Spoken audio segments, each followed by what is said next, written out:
Actually, I can be here. So, when we think about entrepreneurship, we think about the glory, the hype, the successes, the take me to the moon side of entrepreneurship. This is feasible. It can happen. It happened to me. It happened to us at E-shop. But I also saw the other side of entrepreneurship, the really difficult side of entrepreneurship, the gloomy one, when there are times when you have despair and agony and uncertainty about your future. You don't know if your startup will survive the next couple of months. So let the story begin. It all started while I was a student at National. First of all, can you hear me well? Not really. Can we take it a bit louder? Or should I just? Now it's okay. Okay. So it all started when I was a student at National Technical University of Athens. I was young, but still I was restless and uneasy. Clearly, I wanted to make money. I wanted to be emancipated, and I wasn't the only one. Oh, okay. So I wasn't the only one. So this classmate of mine approaches me and says, "You know, you want to do the first e-tailer. You're going to help me and my brother do the first e-tailer in Greece." This was 1998. Not many people knew what internet was about. So one of the things, some of the criteria I evaluate when I'm looking for somebody to work with is whether I like him, whether he inspires some trust, and whether I respect him in terms of capabilities, but also in terms of commitment. Entrepreneurship is all about commitment and drive. So Kostas and his brother were all about that. So the story began. 1998, the first e-tailer in Greece, following the example of Amazon, selling books, DVDs, and CDs. It was a typical garage story. There were no social media at the time, so we don't have real pictures. But I still remember it was so exciting. I mean, I went on my own. We were driving our cars to deliver the first orders to the customers. We wanted to see who those guys are who are buying from the internet. It was something that nobody would expect in Greece at the time. I still remember, they were very generous as well. I still remember the tips. So, so that was my first take on entrepreneurship. It was fun. But I had to, we were very young also, remember, so we had to fight against all kinds of prejudices and disbeliefs. So even my parents initially saying, "What are you doing? I mean, you studied civil engineering, what are you doing with E-shop?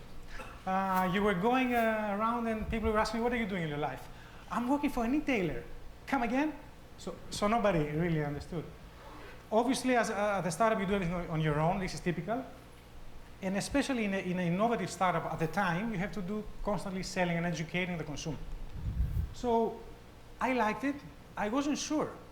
And so I wanted to see more stuff. I mean, let's remember that I wanted to make money. I wanted to be self-sustainable. I didn't see that happen soon enough.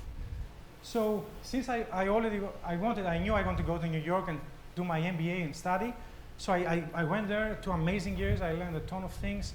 I tried investment banking, I tried consulting. Only after a year and a half at BCG, both firms amazing, I mean, I learned a lot. But only then did I realize that I wanted to be an entrepreneur. And it wasn't about the money anymore. So I needed my freedom, I needed to be able to define my own priorities and see the impact of my actions. And I wanted to have impact in general on other people, on the consumer, on the other employees. So I rejoined E-shop. I took off the suit. Clearly not for the money, because I had to take a 50% pay cut compared to my salary at BCG when I joined E-shop. And I had to let go of all the corporate perks, lunches, trips to Mykonos, outings, office lunches, that's it. It was not anymore there. So this has been amazing. When I joined, it was early 2004. The company, my partners had already done a great job. The company was already doing 5 million of turnover. We're heading for a 10 million euro turnover for 2004. And within 4 years, we reached 108 million of sales. Imagine that. It was unbelievable. I mean, honestly, the sentiment was unreal. We were walking on the street and we were not walking. We were hovering off the ground. It was ecstasy. It's very hard to explain. So the lessons from this phase is that, first of all, you work very hard. I was working 14 hours per day at Boston Consulting Group or Merrill Lynch, and I thought I was working hard. When I joined E-shop, I thought that I was taking vacations before. Because when you're an entrepreneur, you work all the time. You never stop to work. Your mind is there. You're obsessed with what you have created. You put all your energy. I mean, I was talking to people at meetings, and they were just taking a bit slow, and I was telling myself, oh my God, he's wasting my minutes. I want to go back and do some work and help this company grow. This is the kind of hard work. And then you grow with your startup. So we're very young. I mean, I had a good education in terms of marketing and finance, but doing a marketing class at Columbia is one thing. Managing a €2 million marketing budget is another. So the responsibility was huge. And the drive to learn and be good and up to the expectations is another thing. So you're growing with your startup. It's an amazing experience. Finally, and this is important to keep in mind, if you are going in an area, in a busy arena with some giants around, which was the time we entered the e-tailing business in Greece. Because E-shop was at the time we were 3 kids, and then we had the big guys. So initially, we were ignored. They say, okay, these three kids, what can they do? So they laughed at us. They're not going to do anything. So then because they ignored us, we managed to get some traction. So by the time they realized that we are a threat and they started to fight us, it was too late. However, a couple of points that were in the back of our head, and they came as repercussions later. Because we had such a long-term perspective and we were excited, we wanted to grow this business, and we wanted to be there forever. I mean, we wanted to be consistent to the consumer. We didn't pay much attention to profitability. So imagine we were doing 108 million turnover, and we had profits just 1 million euros. And we are a company that needs working capital, because at the end of the day, we're selling computers and other stuff online. This low profitability resulted in a weak capital structure. So we managed to accumulate barely like 3 million of equity, where we had 16 million of debt and 16 million of creditors. At the time, this could have never worked as bad as it eventually did, because if you are growing, that's fine. You don't need the more equity. But if things turn bad, this becomes a problem. Additionally, we never sought VC funding, and this is one of the mistakes I think we did. So we didn't seek to reinforce our shareholders' equity and have a cushion in case something bad happened. But again, the mentality at the time was for us that we're flying. It was really, we're unstoppable. We're growing like 30, 40% year after year. And we also, the ironic thing is in 2008, we had an offer to sell the company at a significant amount, unthinkable of at the time being, which we declined because we were very optimistic, and we also didn't want to lose control of this. We even had the idea that we wouldn't be able to repeat this success, which is an interesting point, because we were confident, but on the other hand, we thought, okay, are we going to do this again? So things turned bad. It was Greece. I mean, we resisted, but in 2009 we still grew. 2010, the first clouds appear. I mean, it was becoming already very difficult. We had to sustain this decline in sales, but remember, we had very small profitability. We had fixed costs. This crisis came at the worst possible time for us. We had just concluded oral investments, so we had our own logistics. We had 70 pickup points. We had a 10,000 square meter warehouse. Literally, we just finished investing, and the crisis came. And also, we didn't have the cushion. So it was, it started, even in 2008, it was dramatic. I mean, the pressure was enormous. Banks were pushing us. No, we want you to give us more collateral, more guarantees. We gave in. That was a time where somebody else could have taken a different decision. He could have said, whatever. It was a mistake, I failed, I'm closing it down. Well, we stood by E-shop, and we gave personal guarantees, all the shareholders. We gave our houses as collateral to the banks. This was a decision which created even more stress in the following year. 2011 was a panic year for us. It was like those things you cannot possibly imagine that's going to happen. We had another decrease in sales due to the economic environment, due to the pressure which was mounting, and this is a domino effect. Once your creditors, the banks, your suppliers feel that you are not in your feet and you don't have a cushion behind you, they are all over you, and they're pushing you relentlessly. It was a dramatic experience for me personally, even more for my partner, who's also the CEO, and even more risks than me.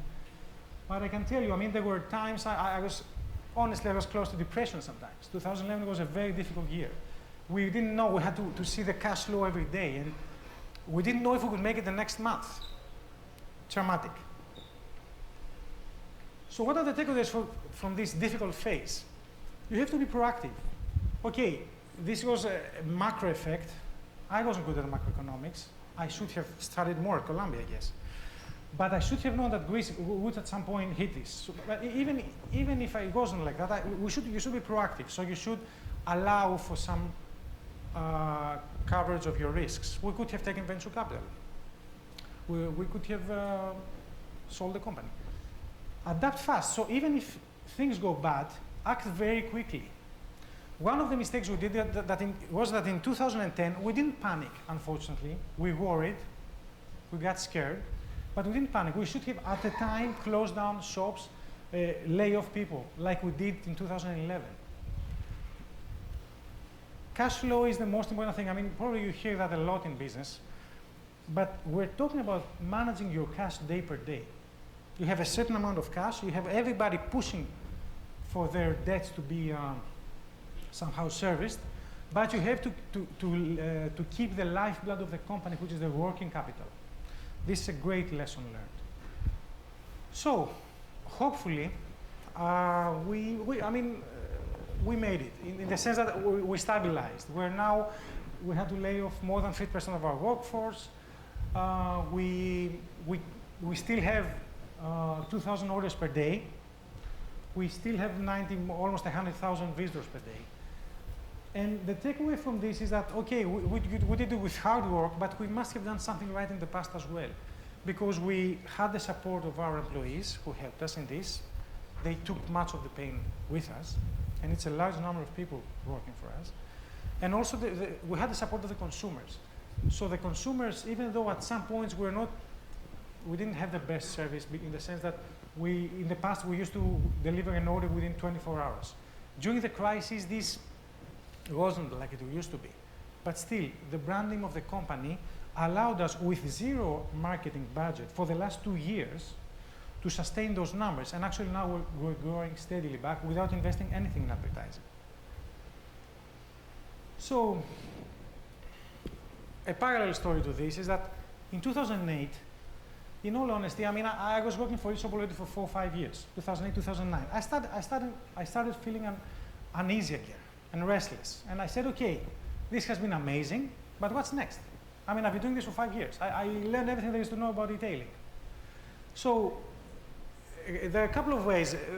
The one way, the short answer, if you're going to keep the adrenaline rush, is okay, do another startup. Obvious. Well, at the time, two cool guys came over, the guys from Openfund, and said, Apostolos, why don't you join us and help start the first seed investing fund in Greece? Again, the same checklist. The guys were, they looked trustworthy. I liked them. They were very strong. So I joined them and then some other people, and we did the first seed investing fund in Greece. Very exciting. For me, I realize now that it's like it could be a logical outcome of entrepreneur, helping other entrepreneurs early on. You know the problems, you understand the mentality. If you're willing to support, this is how and when you should support them. So Openfund did great because a bunch of young guys, we funded 8 startups, we helped them, and 3 out of them are doing well. And this is a good ratio because typically, in a typical seed investing fund, 1 out of 10 does great. And this was again the result of hard work, of a great team, and of commitment. Because of Openfund, I started playing with the idea of supporting specific companies which were, for me, had a huge potential, and Taxibeat is one of them. I was intrigued by the founder and his drive, the business model. I adored the business model and the fact that this can be scaled out internationally. So I became an angel investor at Taxibeat. Taxibeat is doing great, and they're launching within the summer in Brazil, Norway, France, and Romania. They already have 1,400 taxi drivers. So takeaways from angel investing. Angel investing is the best. For me, it's amazing because, first of all, you get to meet great people. Entrepreneurship is lonely. You can have a co-founder, a couple, okay, that's fine. But if you're an angel investor, you interact with other people who have different mindsets. They're in different industries. So you become friends with them and you support them. It's also very satisfying for you. Also, you cannot implement all the cool ideas out there. There are like a bunch of interesting stuff you can do. One way to do it is through angel investing. You participate in other companies, you help them, and hopefully you made some good returns as well. So I started running, and since I liked the fact of being an angel investor and supporting new startups, I put in place the team for eFood. I leveraged the marketing and IT know-how of E-shop with a couple of other friends who wanted to commit full-time and manage the company. And thus we started eFood. And the opportunity was there, the first online delivery food aggregator. eFood is doing great. Within 6 months since launch, we already have 200 orders per day. And this is the result of working hard, but also investing a lot of money and time in this. And again, the result of a good team. eFood, by the way, is also going internationally. And this is the plan. I think we're in Greece. We realize what this macroeconomic environment and this uncertainty can cause to a startup. We shouldn't aim for something Greek. We should all aim outside Greece. Finally, the final idea is Dr. Anytime. Dr. Anytime is launching in July. This came because a friend of mine in 2011 came to me, and she said, I don't want to do any more brand management of L'Oreal and Procter & Gamble. I want to do something on my own. I have this idea. So she's again a person I like, I trust, and I respect. So I help her, and together with another friend, whom I value as well and is also in the sector, we launched Dr. Anytime. So I was about to say, so now that you've heard everything, do you think that entrepreneurship is really for you? I mean, I can understand if you have your doubts. However, obviously what we went through is honestly unthinkable. I mean, I still have nightmares when I think about what was 2011. But this is not typical. You can obviously limit your risks. You still need to work very hard. Entrepreneurship is not a lifestyle business. You don't become an entrepreneur because you're going to work less. You become an entrepreneur because you're going to work more. You're going to make more things out of your time. You can just lower your upside and limit your downside by having a VC partner or a mentor or an angel investor. This is something you should definitely do. You should always be very fast. When entering a market, for instance, like with eFood, or when you have to take tough decisions. The sooner you implement things, the better it is for you. And for me, the most important thing is team up with great people. Ideally smarter than people than you. You get to learn from them. It's satisfying and you do great things. So that was it. If you do it, good luck. Thank you.